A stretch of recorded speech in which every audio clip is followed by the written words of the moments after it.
This just in, breaking news, our top story tonight. In a dramatic turn, Matt Berkey takes the lead in the Airball Berkey Challenge with a $400,000 weekend. Just what happened?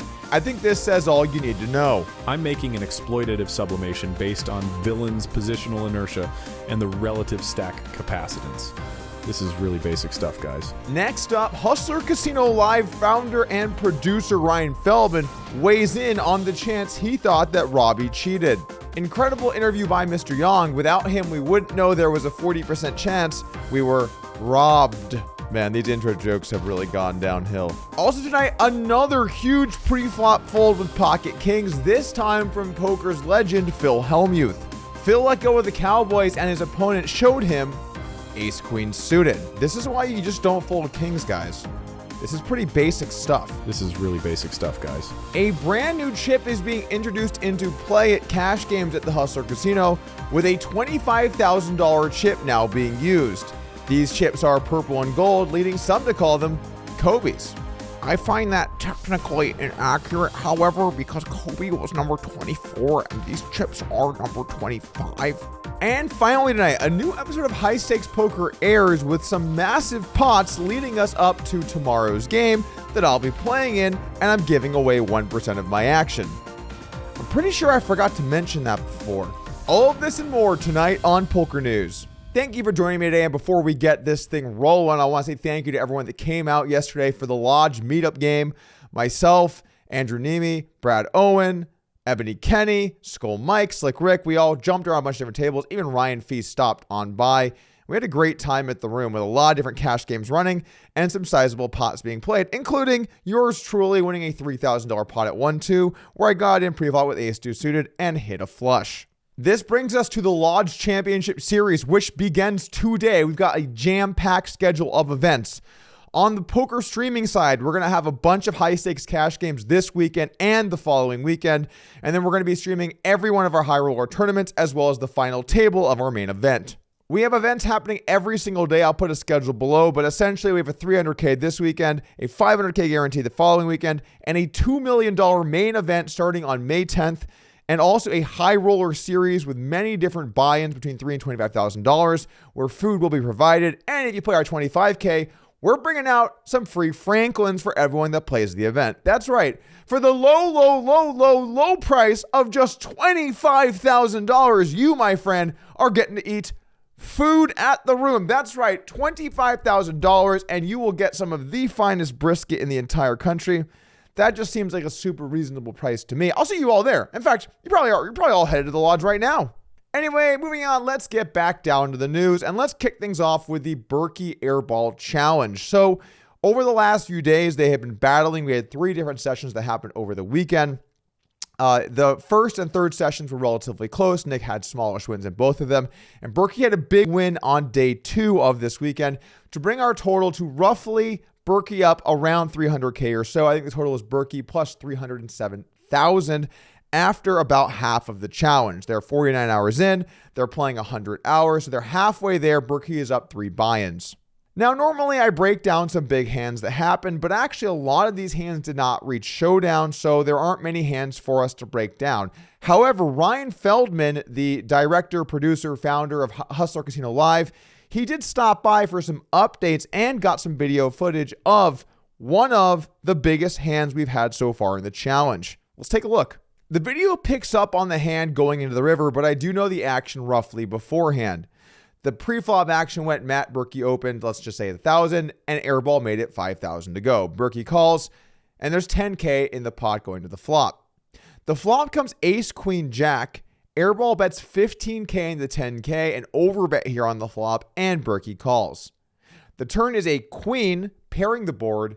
Airball bets 40,000 now into $45,000. Once again, Berkey calls. This brings us to the river, and we can see the video footage now of the players, with Airball betting $100,000 into a pot that is now $135,000. After briefly debating things, Berkey decides to go ahead and ship the rest in. This is a roughly $230,000 total jam over this $100,000 river bet. How is this possible?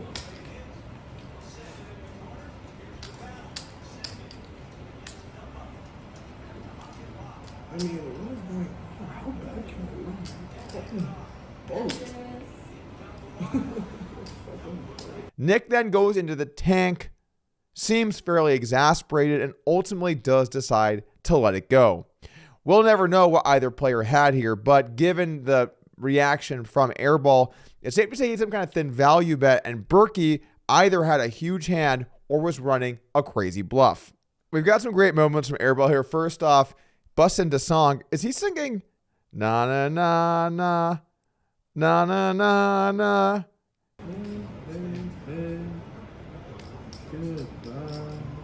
My 100K is gone. Na na na na. And the pot too. Double face palm. 100K.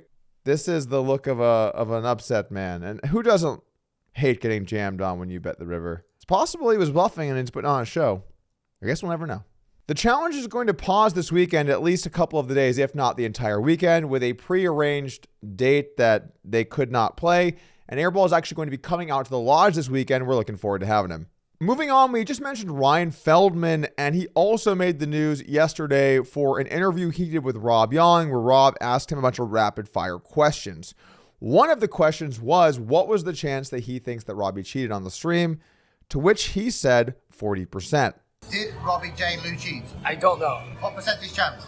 Man. I say 40. 40% is an interesting number. It says he thinks it's a little more likely that she didn't cheat, but it's definitely possible. And really, this is kind of a flip either way. And this is coming from the guy that runs the show. You would imagine that he would probably have the best insight into what went down, what the likelihood of things are. However, I'm not sure if he would want things to seem like there was cheating or not. Although I do think in this instance, he has been relatively straightforward and has tried to come to the correct resolution to secure his show. Either way, some people have said that they think that this says a lot about the chance she cheated, being that the person that runs the show thinks it's 40%. It's definitely not something that we can rule out or say it happened. Once again, we have no fucking idea. This story will never end and we'll never know. So you're welcome for this fascinating update on something that didn't get updated. Or did it? I don't know. You don't know. We don't know. It's breaking news. While we're talking about Hustler Casino Live, they are debuting a new $25,000 chip. So it's $25,000. It is a gray, gold, and purple. I'm actually a little surprised they didn't have a 25K chip long before now. They certainly have the stakes of games that would be able to use them, and it could simplify some of these big pots.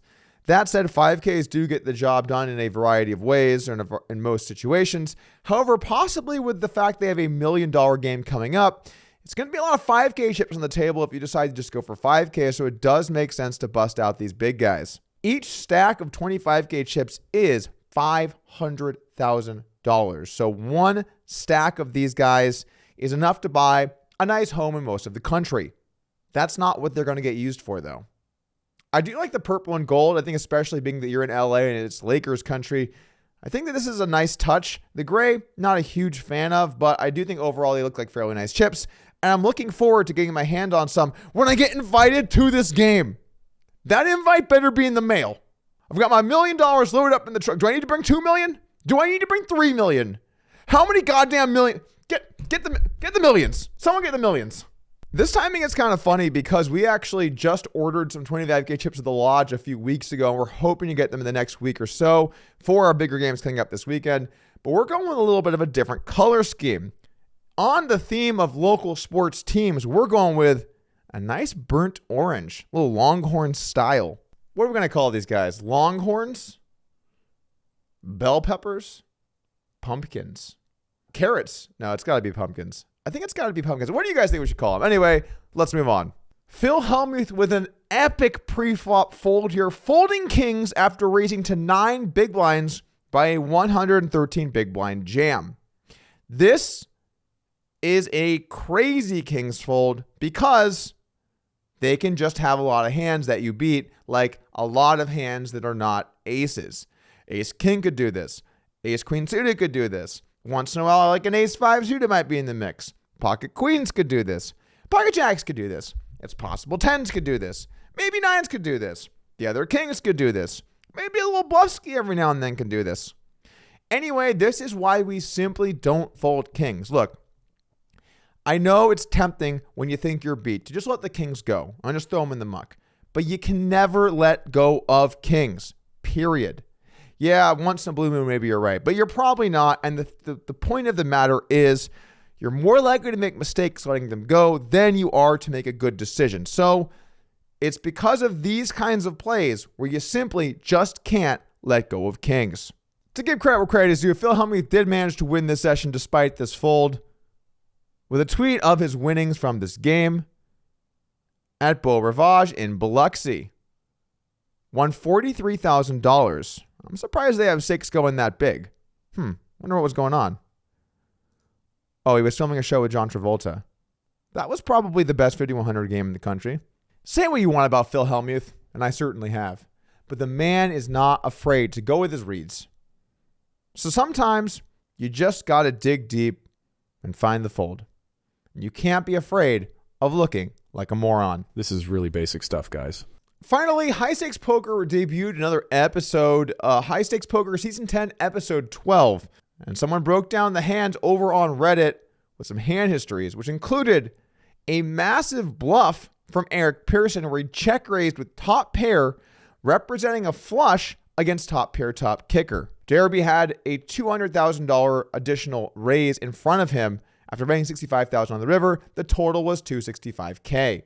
He took a little sip of wine and he went into the tank and he had some words to say. Even if you're bluffing, it doesn't matter. If you're bluffing or you have it, both of them are excellent plays either way. I like the check raise if you have it. I like the check raise if you're bluffing. Awesome play, Eric. Very nice. He then drank some wine, talked a lot more, and ultimately laid it down. The thing about Eric is when he gets this bluff through, he's not the kind of guy that's going to just put it in everyone's face. He's going to quietly put that into the muck. No one's ever going to know about it, and he's going to try and fly under the radar. LOL, that is not what happened. He tabled that thing instantly. JRB getting owned by Eric Pearson. Very excited to be in there tomorrow night. That's it for the news. Hit that subscribe button and join the team, and I'll see you guys again soon.